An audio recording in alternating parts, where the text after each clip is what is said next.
누가복음 9장 46절에서 48절 제자들의 서열 다툼이라는 작은 제목이 붙은 단락입니다. 215번째 독파 읽기입니다.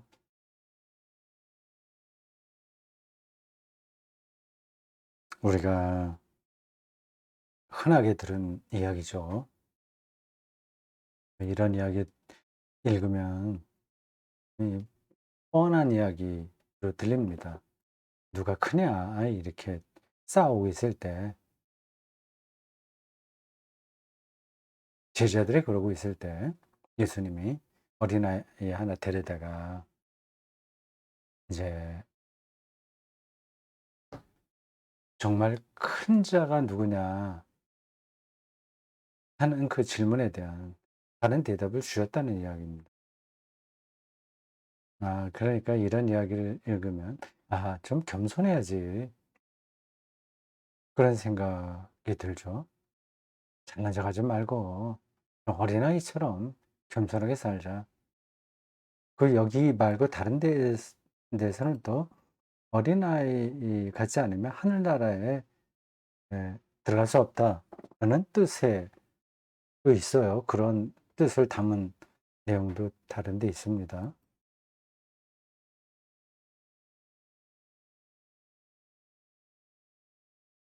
자, 일단 봅시다. 46절에서 48절까지 간단한 내용입니다. 누가 크냐? 그런 변론이 일어났다고 합니다. 이게 실제로 어떻게 그들에게 예, 벌어진 이야기인지 모르겠습니다. 근데 비슷한 일들은 종종 있었던 것 같아요. 그 누구 제자 누구야 어머니는 와서 그치, 예수님에게 그런 부탁까지 했다고 하지 않습니까? 자기 아들 둘을 좌편 우편에 앉게 해달라고 말이죠. 하나님 나라가 올 때 예수 님에 의해서 새롭게 시작할 그 하나님 나라의 오른쪽 왼쪽 높은 자리에 앉게 해달라는 이야기도 있는 걸 보면 이 제자들 사이에서 그 서열 다툼이 없지 않았던 것 같습니다. 코미디 같은 이야기죠. 그래도 또 이야기 흐름에서 볼 때 반전입니다. 반전.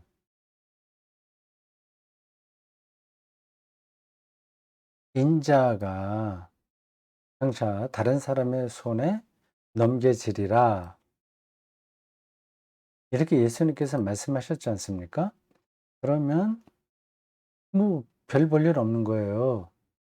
그러면 예수 공동체에 속한다고 하는 거는 불이익을 당하는 겁니다. 자기가 따르던 선생이 남 사람들의 손에 넘겨지라고 했으니까 영광을 얻지 못한다는 겁니다. 뭐 감옥에 간다거나 예수님의 운명을 전제하고 우리가 읽는다면 그냥 죽는다, 뭐 그런 뜻이죠. 그렇다면 그 그를 따르는 제자들의 운명이라고 하는 거는 뭐 높고 낮고도 그 말을 이렇게 붙일 수도 없는 겁니다. 그런데도 그런 상황에서도 누가 크냐 이런 변론이 일어났다는 걸 보면 인간의 속살이 적나라하게 표현된 것으로 보여요. 우린 끊임없이 저런 생각 안에 갇혀서 삽니다. 상황이 그렇지 않은데도 그런 거예요.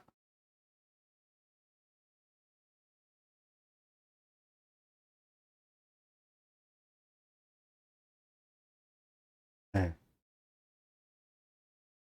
자, 뭐 더 여기에 우리가 좀 더 덧붙일 말도 많이 있겠죠. 현재와 같은 그 기후 변화 속에서 인류 전체가 멸망하냐 아니냐, 하는 그런 위기인데 여기서도 누가 크냐 그런 걸로 우리가 신경이하고 있는 거 아니겠습니까? 각 나라 사이에도 그렇고 개인 사이에도 그렇고요.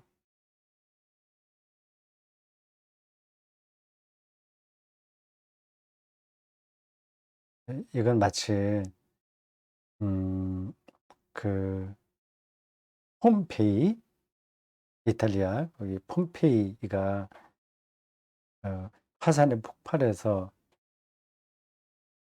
화산재로 덮여서 오랫동안 잊혀진 도시가 됐다가 언제부턴가 정확하게 제가 기억은 못 하겠으나 이 발견돼서 다시 그때의 모습을 이렇게 찾아가고 있지 않습니까? 그 화산재가 덮이는 그 순간까지 그들은 뭐 아주 즐겁게 살려고 노력을 많이 했던 것 같아요. 근데 자기들의 운명이 그런 화산재로 완전히 덮이리라고 하는 예상을 누가 했겠습니까? 그 안에서도 서로 잘났다고 서로 그렇게 했겠죠. 기후 변화 앞에서 또 우리 인류 미래가 그런 건 아닐까 생각이 들어요. 여러분들이 종종 들었겠습니다만 연못에 큰 호수에 연꽃 잎이 하나 있는 걸 비유로 설명을 하더라고요. 그게 매일 두 배로 늘어나요. 한 장이었다가 그다음 날 두 장, 그다음에 네 장. 아무리 많이 그게 쭉 늘어나도 그 호수가 너무 넓기 때문에 사람들은 뭐 그러려니 생각합니다. 근데 호수가 반 정도 덮였다면 그 반이 남아 있으니까 그래도 걱정할 필요 없는 거예요. 너무 넓으니까. 근데 그게 다음 날이면 다 덮이는 거거든요. 기후 변화가 이제 그러한 어 인간이 어떻게 손을 써볼 수 없는 지구의 생태적 임계점을 넘길 수 있습니다. 누가 크냐, 누가 조금 더 잘 먹고 잘 사냐, 이런데 우리들이 다 떨어져 있습니다. 그게 현실이죠. 어떻게 하냐, 그건 또 다른 문제예요. 예수님께서 그들에게 이제 어린아이 하나 데려다가 그렇게 말씀하시죠. 이건 뭐 제가 설명할 필요도 없습니다. 이 마지막 문장, 이게 핵심 주제겠죠. 가장 작은 자가 가장 큰 자다. 이게 말장난처럼 들릴 수 있습니다.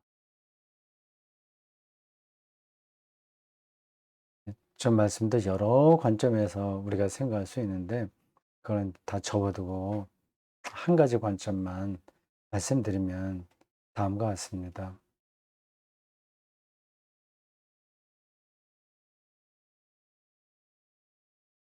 가장 작은 자는 사람들 관심을 받지 못하잖아요.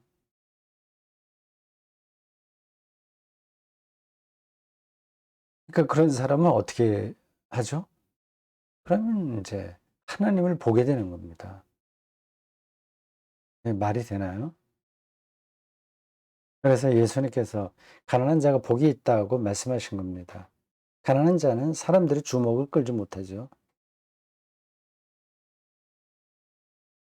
그러니까 그런 사람은 하나님에게만 자기 미래를 맡길 수 있습니다. 이걸 사람들은 가장 불행한 삶이라고 이야기합니다. 물론 거기에만 묶여 있으면 불행하죠. 그런데 하나님에게만 자기의 미래를 걸 수 있는 그 영적인 음 상태 그 차원으로 가게 되면 가장 행복한 사람이 됩니다. 다른 것들은 계속 남아 있는 게 아니기 때문에 그렇습니다. 이게 말처럼 그렇게 쉽지는 않아요.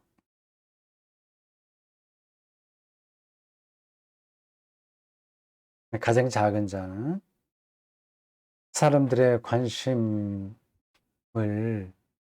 받지 못하니까 오히려 하나님을 향해서 삶의 방향을 돌릴 수 있습니다.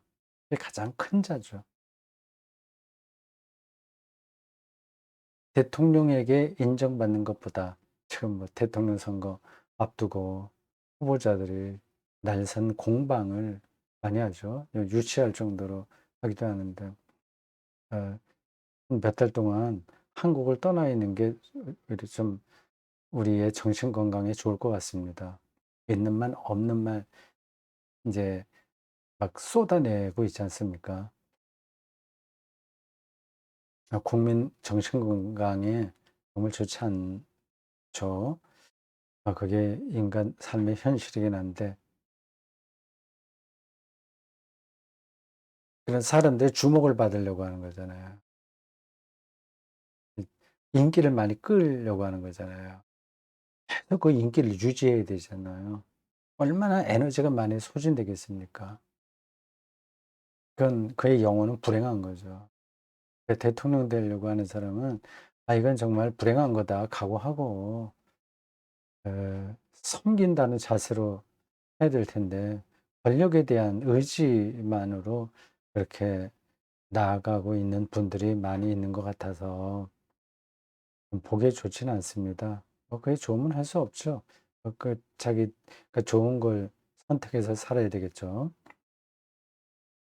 다른 사람들에게 관심을 받지 않음으로써 오히려 궁극적인 생명이라 할 수 있는 하나님의 사랑 안에 거할 수 있다. 그런 사람이야말로 가장 큰 자다.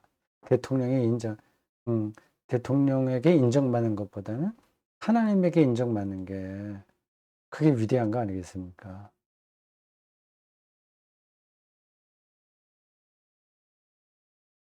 자, 여기까지입니다.